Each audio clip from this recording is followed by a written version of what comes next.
विषय वृक्ष आधारित आजीविका विकास भारतीय वानिकी अनुसंधान एवं शिक्षा परिषद के तत्वाधान में उपस्थित सभी अतिथिगण, वर्तमान में अध्यक्षता कर रहे सर और मंचासीन सभी हमारे सम्मानित सफल दिशा निर्देशित कर रहे इस कार्यक्रम को श्रीमान आलोक यादव जी, डॉक्टर संजय सिंह केंद्र प्रमुख जी, डॉक्टर अनुपमा श्रीवास्तव जी और तकनीकी के रूप में उपस्थित श्री आर्यन राय जी, श्री योगेश जी, श्री अमित कुमार सिंह जी, श्री के.पी. पांडे जी, डॉक्टर कुमुद दुबे जी, डॉक्टर अनिता तोमर जी, डॉक्टर अरविंद सिंह जी एवं मीडिया के प्रभारी और मीडिया के उपस्थित सभी लोग, स्टॉल लगाने हुए सभी सम्मानितगण तथा बौद्धिक और विद्वानगण, विद्यार्थीगण आदि सभी को मैं पवन ऑर्गेनिक फर्टिलाइजर और मैन्योर यूनिट से हार्दिक स्वागत और अभिनंदन करता हूँ। हमारा विषय है जैविक से खाद उद्यमिता। इससे पहले कि मैं एक छोटा सा परिचय दे दूं, मैं विनोद शर्मा, भूतपूर्व सेक्शन इंचार्ज मिलिट्री विभाग, 2017 में भारत सरकार ने बंद कर दिया। उसके पहले भी मैं Uttarakhand seed and right development corporation में काम किया। उसके पहले ये सहायक प्रबंधक रहा उत्तर प्रदेश भूमि सुधार निगम प्रतापगढ़ का, और इस तरह से हमारा जीवन चलता रहा। बाद में सेक्शन इंचार्ज मिलिट्री विभाग प्रयागराज से जब भारत सरकार ने 2017 में बंद कर दिया तो हमारे लिए जीविकोपार्जन का साधन ढूंढना बहुत कठिन था। तो हम लोगों ने प्रशिक्षण ले रखा था। हमारा एकेडमिक हाई स्कूल से एमएससी तक एग्रीकल्चर होल्डर है। तो अब जीविकोपार्जन का विकल्प हमको चुनना था, तो अब हम लोग करेंगे तो मानव संसाधन विकास मंत्रालय से और ये आपका national institute of agriculture extension management से हम लोगों ने प्रशिक्षण लिया था एग्री क्लिनिक एग्री बिजनेस का। तो हमने प्रपोजल डाला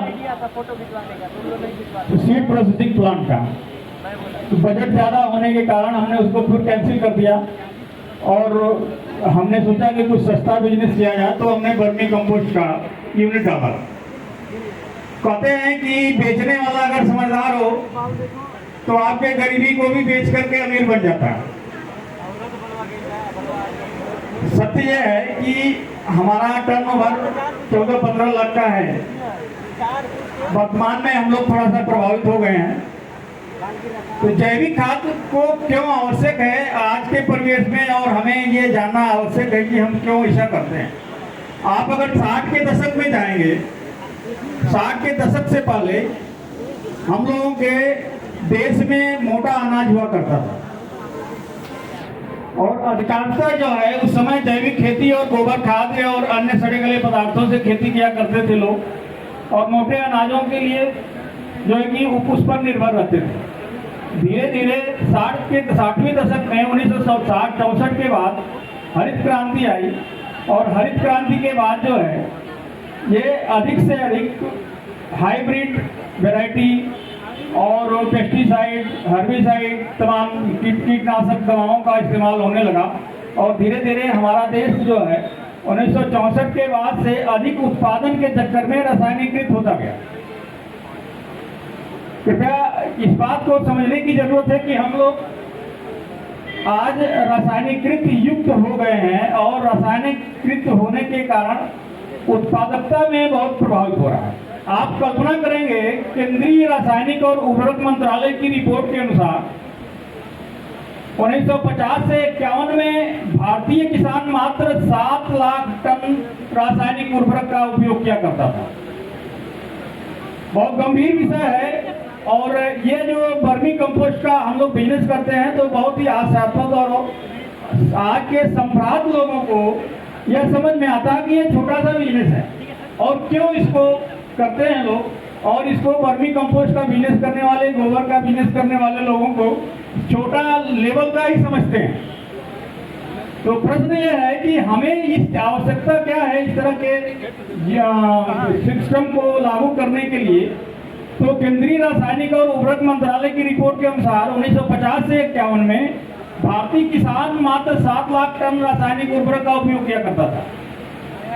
आज के स्थिति में उसका कई गुना अधिक, लगभग 310 लाख टन रासायनिक उर्वरक का उपयोग हो रहा है। ये हम नहीं कर रहे हैं, सरकार की रिपोर्ट है, केंद्रीय रासायनिक और उर्वरक मंत्रालय की रिपोर्ट है। तो आपको ये सोचना पड़ेगा, लगातार इसी तरह से अगर प्रयोग करते रहें और प्रयोग करने से मृदा का जीवाश्म क्षीण होता जा रहा है और जीवाश्म क्षीण हो रहा है।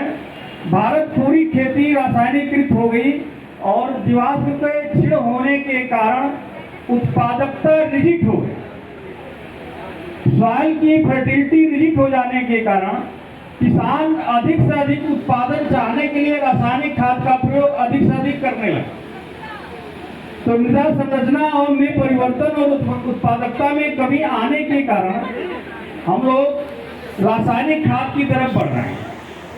आपके कृषक अधिक उपज के प्रयोग में रासायनिक उर्वरक जब अधिक डालने लगते हैं तो सॉइल की जो फर्टिलिटी है बिल्कुल रिजिट होगी और उस रिजिट को तोड़ने के लिए जीवाश्म अति आवश्यक है। आप ये कल्पना करते होंगे कि रासायनिक खाद अगर हम डाई, यूरिया, पोटाश का प्रयोग करते हैं तो डाई को डालने से सॉइल के मॉइस्चरिटी के साथ ये जो है सल्फ्यूरिक एसिड का निर्माण करता है और आप जानते हैं सल्फ्यूरिक एसिड जो है ये तेजाब होता है, किसी के शरीर में पड़ता है तो वो जल जाता है। तो क्या स्थिति ऐसी आती है कि जब खेत में डाई डाली जाती है, डाई अमोनियम फास्फेट, उसमें मात्र एक नाइट्रोजन और फास्फेट की मात्रा होती है। तो फास्फेट का जब ब्रेक डाउन होता है तो सल्फ्यूरिक एसिड बनने के कारण उस तेजाब से आप माइक्रोबीज जितने हैं सॉइल के वो मर जाते हैं। कृपया ध्यान दें हम क्या बोलना चाह रहे हैं। जिसके कारण माइक्रोबीज का जब मर जाना, सॉइल में माइक्रोबीज खत्म हो जाने का अर्थ है कि सॉइल में सोशल एक्टिविटी, जीवाश्म की एक्टिविटी बिल्कुल खत्म हो जाती है। तो हम बात तो करते हैं कि वो अधिक से अधिक उत्पादन दे। इसके लिए रासायनिक खाद का हम प्रयोग करते, क्या नाम है, जैविक खाद का उपयोग करना बंद करना चाहिए। रासायनिक खाद का उपयोग करना बंद करना होगा। अब आवश्यकता क्या है कि हम ये ध्यान रखें कि हमें सॉइल की फर्टिलिटी को बदलने के लिए करना क्या पड़ेगा। आप 1961 में भारत की जनसंख्या लगभग 40 करोड़ थी। भौगोलिक दृष्टिकोण से हम देखते हैं तो भारत की आबादी और भौतिक क्षेत्रफल पर अगर हम कंपेयर करते हैं तो ये 1961 में लगभग 40 करोड़ थी और आज लगभग 150 करोड़ के आसपास हो गई। लगभग 3 गुना आबादी भारत की बढ़ गई और उत्पादक क्षेत्र बराबर है, यथावत है। क्योंकि यहाँ जितना जिसके पास खेत था कोई खरीद लिया तो किसी का खरीदा तो किसी का कम हुआ। उत्पादक क्षेत्र आपका कम है और पॉपुलेशन बढ़ गया तो सबको अधिक से अधिक, सबको जीवकोपार्जन के लिए, सबको जीने के लिए, सबको रहने के लिए आपको भोजन की आवश्यकता होती है। तो ये जो है हमारा देश विश्व में प्रथम अग्रणी देश हो गया है भारत जनसंख्या में और सभी को अधिक से अधिक संतोषजनक आहार मिलने के लिए हमें उत्पादन को और स्वास्थ्य उत्पादकता को बढ़ाना पड़ेगा। और इसका बेसिक आवश्यक है कि सॉइल की उत्पादकता बढ़ाने के लिए हमें जीवाश्म को किसी न किसी रूप में सॉइल में डालना पड़ेगा या सॉइल में उसको ग्रोथ कराना पड़ेगा। और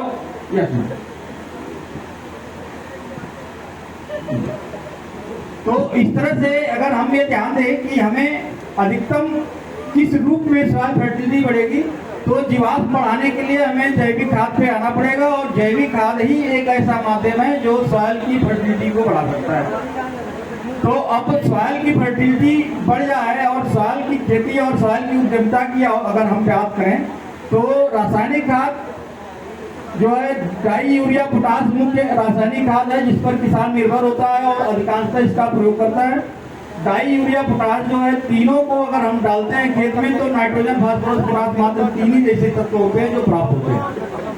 बाकी शेष जो है कि वर्मी कंपोस्ट या जैविक खाद का प्रयोग करते हैं तो nitrogen phosphorus calcium magnesium sulphur गंधक आयरन जिंक पॉलीट्रॉफी लेद आदि सभी चीजें होता है जो एक पौधे को विकास करने के लिए 17 आवश्यक तत्व की आवश्यकता होती है। 17 में 3 आपके रासायनिक खाद से मिल गया और 3 जो है कि 3 हाइड्रोजन कार्बन और ऑक्सीजन जो है वातावरण से मिल जाता है। तो मात्र 6 तत्व ऐसे होते हैं जो किसान उसको देता है और अपने से पौधे ले लेते हैं। शेष तत्व के लिए जो है कि संघर्ष करते हैं। तो शेष तत्व के संघर्ष करने के कारण विभिन्न प्रकार के रोग और डिजीज उत्पन्न होते हैं व्यवसाय में। तो इस तरह से सॉइल की फर्टिलिटी हमें बढ़ाने के लिए यह रासायनिक जैविक खाद अति आवश्यक है और जैविक खाद के कारण ही उत्पादन बढ़ सकता है। अब अगर हम इसकी उद्यमता की बात करें और इसको हम ये समझे कि कैसे बिजनेस में लाया जाए तो ये आवश्यक है कि इसमें अर्थ रेयरिंग की आवश्यकता होगी और हम सब जैविक खाद को करने के लिए ये आवश्यक है कि केचुए को का निर्धारण हम करें कि कौन से केचुआ हम लोग पाल सकते हैं।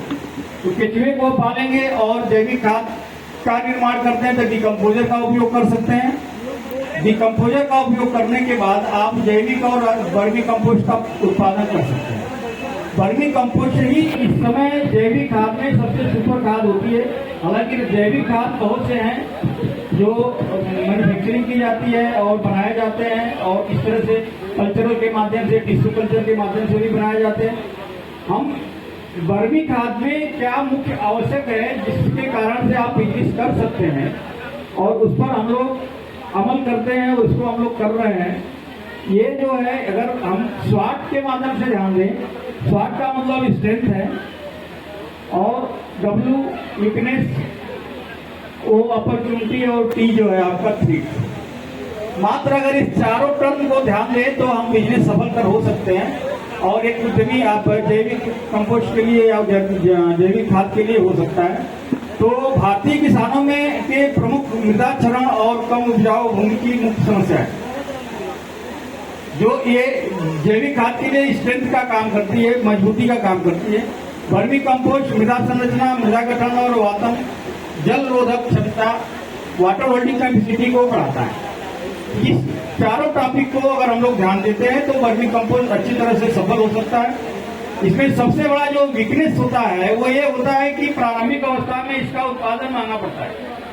यदि वर्मी कंपोस्ट का कोई बिजनेस करता है, जैविक खाद का बिजनेस करता है तो प्रारंभिक अवस्था में ये महंगा पड़ता है। जनता में वर्मी कंपोस्ट की उपयोगिता की बहुत कम जानकारी है। इसका उत्पादन प्राकृतिक रूप से होने के कारण उत्पादन में लगने वाले समय को आप बढ़ा नहीं सकते। ये जितना समय लगता है रेयरिंग में उतना लगेगा। अब क्वांटिटी, नंबर ऑफ अर्थवर्म और क्वांटिटी ऑफ गंग, इसकी क्वांटिटी के निर्भर करता है कि कितना जल्दी तैयार होगा और कितना लेट तैयार होगा। और साथ में वर्मी कंपोस्ट के लिए संसाधन बहुत कम होते हैं। ये आपका वीकनेस होता है। अपॉर्चुनिटी बहुत है। मनुष्य स्वास्थ्य के लिए जागरूक है और अपने स्वास्थ्य को मेंटेन करने के लिए जैविक उत्पादक और जैविक प्रोडक्ट को खाना पसंद करता है। देश में शहरों के कई टन जो आक्रमण है, जैव वेस्ट पदार्थ है, उसका संसाधन और उसका उपयोग हो सकता है। और साथ ही साथ सरकार की तरफ से वर्मी कंपोस्ट को प्रमोट किया जाए। वर्मी कंपोस्ट को बढ़ाने के लिए सरकार भी सहयोग कर रही है। जितने भी टेक्निकल असिस्टेंट हैं आपके विभाग में, अभी डीडी साहब चले गए, समाप्त कर लीजिए और अपना संपर्क नंबर, हमारे जो किसान भाई आए हुए हैं उनको अपना नंबर दे दीजिए जिससे आपसे वो लोग कांटेक्ट कर सकें। आगे किसी को बिजनेस करना है या फिर आपको मटेरियल चाहिए उसके लिए भी। हाँ जी जी, यदि हमारा नंबर चाहिए तो आप लोग नंबर ले सकते हैं। स्टॉल भी लगा है, उसमें लिखा भी है और हमारा नंबर है 94